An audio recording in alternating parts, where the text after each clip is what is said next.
Hi hello welcome to our channel. నేను మిశ్రీ. ఈరోజు మనం చెప్పుకోబోయే కథ మిసెస్ అగస్త్య పార్ట్ 51. కథలకు వెళ్లే ముందు వీడియోని లైక్ చేసి హైప్ చేయడం మరవకండి. టీషర్ట్ తీసి సోఫాలో పడేసి నా దగ్గరికి వస్తూ కనిపించాడు. గబుక్కున కళ్ళు బుక్లోకి దూచేశాను. నా చేతిలో ఉన్న బుక్ లాగి టేబుల్ మీద పెట్టి నా ఒడిలో తల పెట్టుకుని సెటిల్ అయ్యాడు. నేను కళ్ళు తిప్పి తన వైపు చూశాను. నా చేతిని తన నుదురు మీద పెట్టుకున్నాడు. మరొక చేతిని తీసి ముద్దు పెట్టుకున్నాడు. అరే, నేను కోపంగా ఉన్న సంగతి అతనికి గుర్తులేదా ఏంటి? ఎప్పుడు ఎలా చెప్పాలో విషయం. నేను అలిగాను, కోపంగా ఉన్నానని తెలియాలి కదా. తన నుండి సారీ ఎక్స్పెక్ట్ చేయడమే గగనమే. కనీసం నా కోసం వచ్చానని ఒప్పుకుంటాడేమో అనుకుంటే ఆ విషయమే గుర్తులేనట్టు బిహేవ్ చేస్తున్నాడు ఇతగాడు. పళ్ళు బిగించి తెలియనట్టు తన జుట్టు పీకాను. కాస్త పక్కకి తిరిగి నా బొజ్జలో ముఖం దాచుకున్నాడు తను. కోపాలు లేకపోతున్నాను తన మీద. చిన్నపిల్లాడిలా అల్లరి చేస్తున్నాడు కదా, మరి ఇక నాకెలా కోపం వస్తుంది? ముందుకు వంగి తన చెంప మీద ముద్దు పెట్టుకున్నాను. నేను నీ మీద చాలా కోపంగా ఉన్నాను, అలాగేని కూడా. నీకు గుర్తులేదా అని అడిగాను కోపం నటిస్తూ.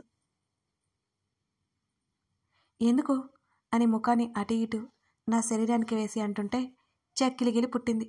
అబ్బా, మాట్లాడినివ్వు స్వామి అంటూ తల దూరం నెట్టేశాను. తను ఎక్కడ దూరం జరుగుతాడు? ఎందుకు అంటావేంటి? నువ్వు నా కోసం మా ఇంటికి రాలేదు కదా.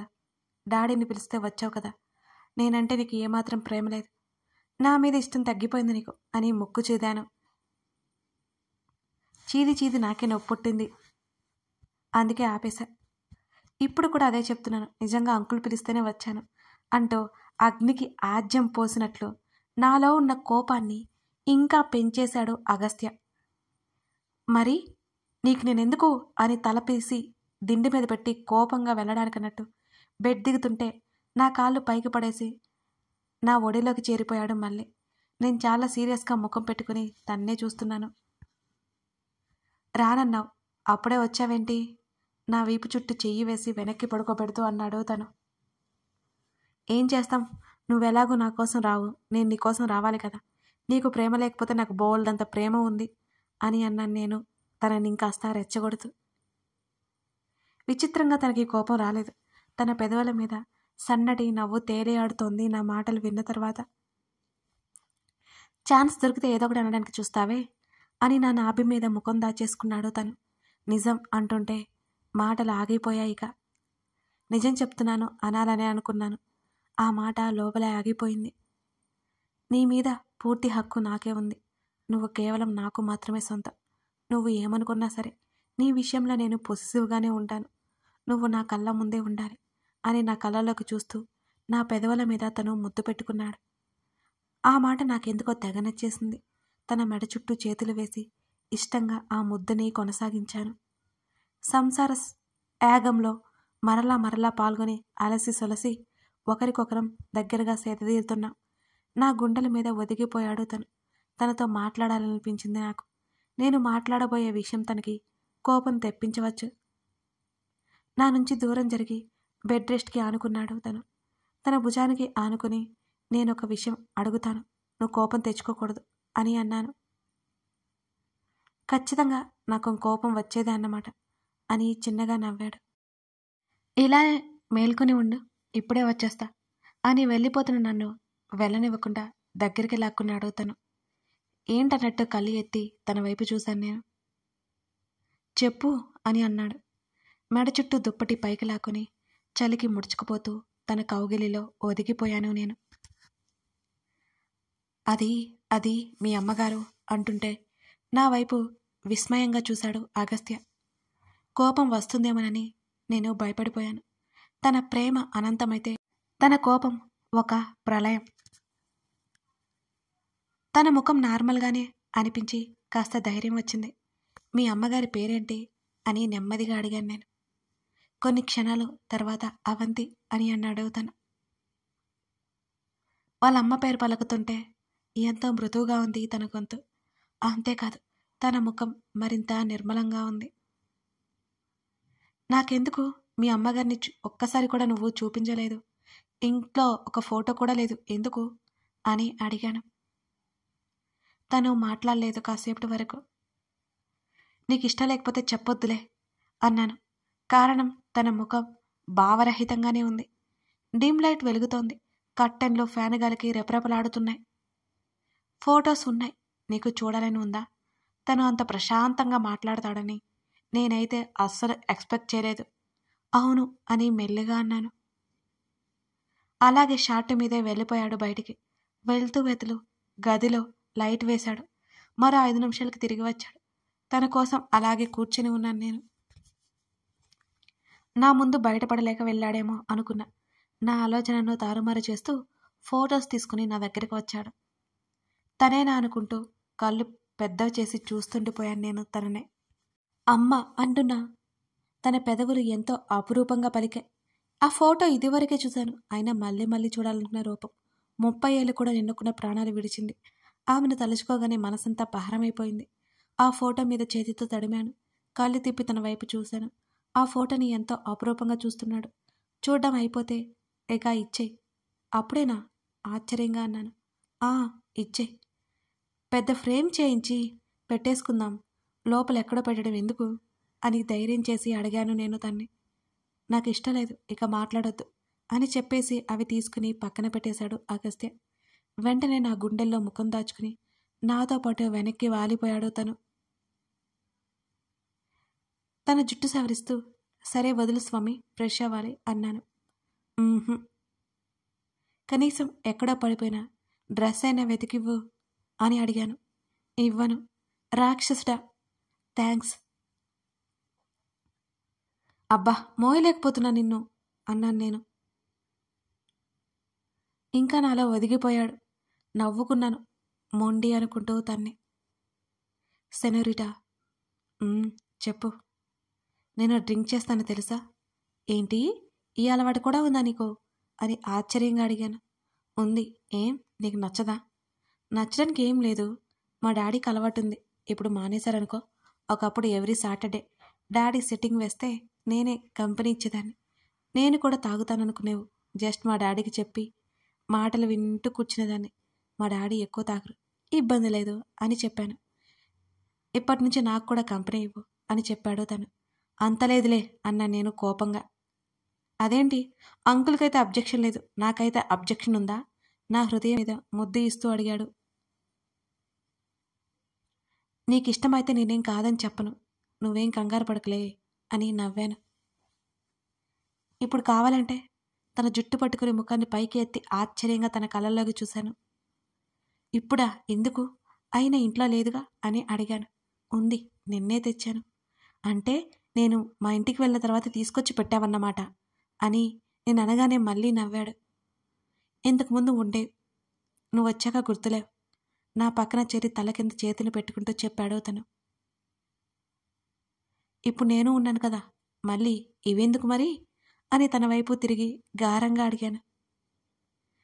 ఈ రాత్రి నాకు నిద్ర రాదు, కాస్త మత్తులోకి వెళ్ళిపోవాలి. అంటే తన ఈ పరిస్థితికి కారణం నేనే అనిపించింది. సారీ. తన భుజం దగ్గర ముఖం దాచుకుంటూ అడిగాను. పిచ్చి అని నన్ను దగ్గరికి తీసుకున్నాడు తను. నువ్వు నిద్రపో అని అన్నాడు.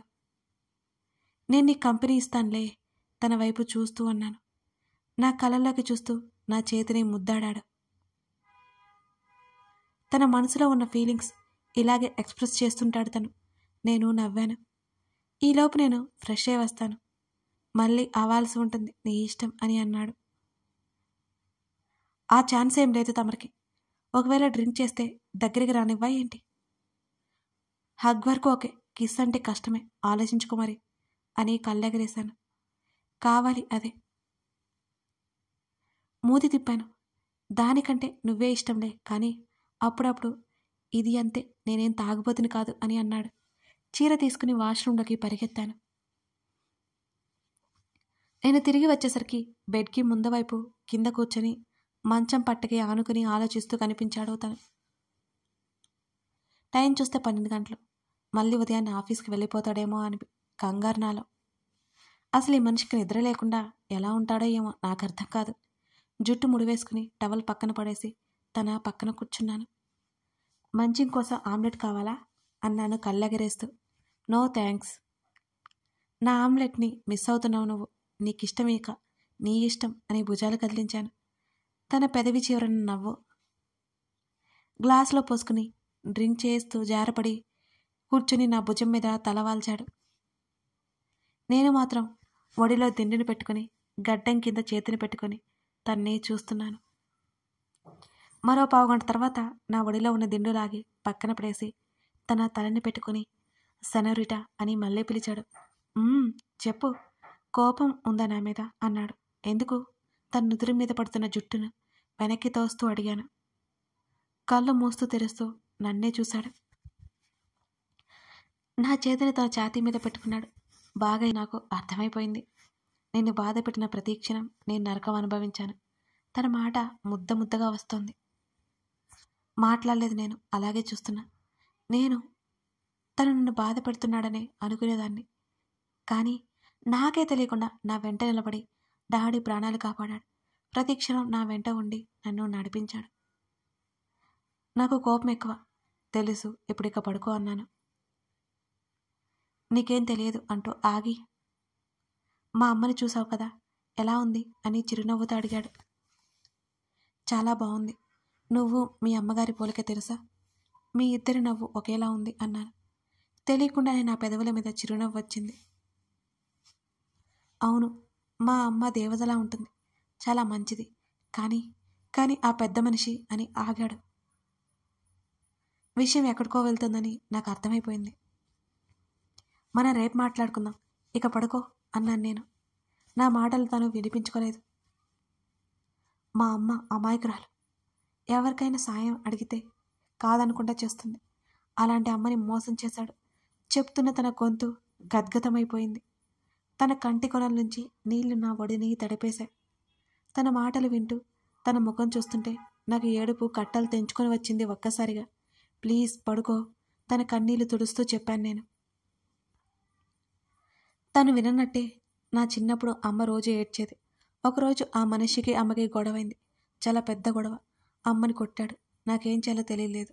ఏడుస్తూ కూర్చున్నా. ఆ మనిషి వెళ్ళిపోయాడు. అమ్మ దగ్గరికి వెళ్ళాను. అమ్మ నా ముందు నవ్వు నటిస్తోంది.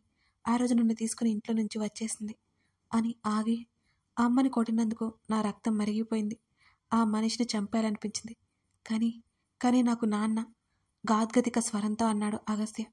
కళ్ళు మూతలు వేశాడు. నీకు నిద్ర వస్తుంది కదా, పడుకో. తన జుట్టులకు వేలు పొనిచ్చి నిమురుతూ అన్నాను నేను. తను అలాగే కళ్ళు మూసుకొని మాట్లాడుతున్నాడు. గుర్తు చేసుకుంటున్నట్టుగా మాట్లాడుతూనే ఉన్నాడు. అమ్మ మామయ్య వాళ్ళ ఇంటికి తీసుకెళ్ళింది. మమ్మల్ని చూడగానే అత్తయ్య కోపంగా లోపలికి వెళ్ళిపోయింది. మావయ్య అమ్మను గదిలోకి వెళ్ళమని చెప్పాడు అని చెప్తూనే నా చేతిని తన చెంప మీద పెట్టుకున్నాడు అగస్త్య. ఇక చాలన్నట్టు తన నోటి మీద చేతిని అడ్డుపెట్టాను నేను. నా చేతిని పక్కకు తోసేశాడు. ఆ రోజు మామయ్య క్యాంపు పని మీద రాత్రి వెళ్ళిపోయారు. మామయ్య వెళ్ళగానే అత్తయ్య అమ్మను తిడుతోంది. అమ్మ తల వంచుకుని ఏడుస్తోంది. అమ్మ నేను గదిలో ఉన్నాం. ఏడవద్దన్నట్టు అమ్మ కళ్ళు తుడిచాను. అమ్మ ఏడవనన్నట్టు కళ్ళు తుడుచుకుని నన్ను దగ్గరికి తీసుకుంది. నన్ను పడుకో అన్నట్టుగా ఒడిలో పడుకోబెట్టుకుంది. తను చెప్తున్నాడు. తన కనుబొమ్మలు ముడిపడ్డాయి. తను ఇంకా కళ్ళు తెరవలేదు. తన విషాదపు జ్ఞాపకాల్లో కూరుకుపోయి ఉన్నాడని నాకు అర్థమైపోయింది. తన కనుపాప అటు ఇటు కదులుతున్నట్టు నాకు అనిపిస్తోంది. అవన్నీ గుర్తు రాకుండా ఎలా ఆపాలో అర్థం కాలేదు నాకు బాగా ఆకలి వేసింది. అమ్మ ఆకలిగా ఉందని అడిగాను. అమ్మ బోరున ఏడుస్తుంది. నన్ను గుండెలకి హత్తుకుని వెక్కి వెక్కి ఏడుస్తుంది. నన్ను గదిలోనే ఉండమని చెప్పి ఏమైనా తీసుకొస్తానని బయటికి వెళ్ళింది. అత్తయ్య అమ్మని ఏదో అరిచింది. అమ్మ ఉట్టి చేతులతోనే తిరిగి గదిలోకి వచ్చింది. అమ్మ నా వైపు దీనంగా చూసి ఏడుస్తుంది. అమ్మ మన ఇంటికి వెళ్దాంరా అని పిలిచాను నేను. అమ్మ ఏదో ఆలోచిస్తున్నట్టు ఈ ఒక్క రాత్రికి ఇక్కడ ఉండినా అన్న అని నన్ను అడిగింది. అమ్మ ఏడుపు చూసి ఆకలి చంపుకొని పడుకున్నాను. మొట్టమొదటిసారి ఆకలి అంటే ఏంటో తెలిసింది. బోళ్ళంతా డబ్బు ఆస్తి కొసరి పెట్టిన నానమ్మ అందరూ గుర్తొచ్చారు. అమ్మ ఎందుకు తీసుకొచ్చిందో నాకు అర్థమైంది. అమ్మని నాన్నే పంపించాడని నాకు తెలుసు. ఆకలికి నిద్ర కూడా పట్టలేదు. అమ్మని బాధ పెట్టక అడగలేదు. తర్వాత రోజు ఉదయం నేను అమ్మ ఇంటి నుంచి బయటకు వచ్చా. నాన్న, అమ్మ నా తల మీద చేయి వేసి పిలిచింది. నేను అమ్మ వైపు చూశాను. నువ్వు ఇప్పుడు మన ఇంటికి వెళ్తావు అంట. నేను త్వరగా వచ్చేస్తాను సరేనా అని అమ్మ చెప్పింది. లేదు లేదు, నువ్వు కూడా రా అని నేను అడిగాను. వస్తాను నాన్న, నేను తర్వాత వస్తాను, నాకు చిన్న పని ఉంది అని మా ఇంటి దగ్గర గేటు ముందు నన్ను వదిలే అమ్మ వెళ్ళిపోయింది. అమ్మ నిజంగానే వెళ్ళిపోయింది. శాశ్వతంగా నన్ను వదిలి వెళ్ళిపోయింది. ఇక తిరిగి రాలేదు. వస్తాను అని చెప్పి తిరిగి రాలేదు. నా కోసం రాలేదు. ఎక్కువ ఉద్వేగంతో చెబుతున్నాడు అగస్త్య. నాకేం చేయాలో అర్థం కాలేదు. కన్నీళ్ళు మాత్రం ఆగనంటూ వచ్చేస్తున్నాయి. తన తలని నా గుండెకు హత్తుకున్నాను. చిన్ననాటి నుంచి లోపల ఎంత భారం మోస్తున్నాడో నాకు అర్థమైపోయింది. అమ్మ వెళ్ళిపోయింది శాశ్వతంగా. తను ఏడుస్తున్న శబ్దం. నా గుండె ద్రవించిపోయింది. తను కోప్పడుతుంటే చూశాను, కానీ తను ఆవేశము చూశాను, తన అసహ్యము చూశాను, తన నవ్వుని చూశాను, సంతోషాన్ని చూశాను, తన ప్రేమను ఇంకా ఇంకా చూశాను. తన కన్నీళ్లు మాత్రం చూడలేకపోతున్నాను. తన కన్నీళ్లు చూస్తుంటే నా గుండె భారం మోయలేకపోతుంది. నాకు ఎవరూ లేరు సెనోరిటా, ఎవరూ లేరు, నాకు ఎవరు వద్దు, మా అమ్మ ఉంటే అని తను మాట్లాడుతున్నాడు. నేను లేనా నీకు? అలా అనకు, చూడు నన్ను, చూడు నేనున్నాను నీకు అని తన తలని ఒడిలోనే పడుకోబెట్టుకుని చెంపల మీద మెల్లిగా తట్టాను. అసలు నా వైపు చూడలేదు. మెల్లిగా నిద్రలోకి జారుకుంటున్నాడు. తన్ని చూస్తూ ఎంత సమయం గడిపేశానో నాకే తెలియలేదు. ఎప్పుడో ఎండ పడిన తర్వాత మెలకువ వచ్చింది. కళ్ళు తెరిచి చూడగానే బెడ్ మీద ఉన్నాను. తన పని అని అర్థమైపోయింది నాకు. ఒళ్ళు విరుచుకుంటూ టైం చూశాను. తెల్లవారుజామున పడుకున్న నేను 10 గంటలకి నిద్రలేచానని అర్థమైంది. మా రావణుడు ఎక్కడికి వెళ్ళాడో ఏంటో, ఆఫీస్కి వెళ్ళిపోయాడా ఏంటి తెలియలేదు నాకు. నాకు విపరీతమైన కోపం వచ్చింది. ల్యాంప్ టేబుల్ మీద ఉన్న ఫోన్ చేతుల్లోకి తీసుకుని తనకి కాల్ చేశాను. కథ కొనసాగుతుంది. ఇదన్నమాట అగస్త్య అమ్మ కథ. ఇంకా అయిపోలేదండి. బోల్డ్ అంత కథ, బోల్డ్ అన్ని మలుపులతో మీ ముందుకు రానుంది. మిస్ చేయకుండా చూడండి. ఈ కథతో మీరు ప్రయాణించే కొద్దీ మీకు తప్పకుండా ఇంకా ఇంకా నచ్చుతుంది. అలాగే లైక్ చేసి కామెంట్ చేయడం మర్చిపోకండి. Thank you for watching this video.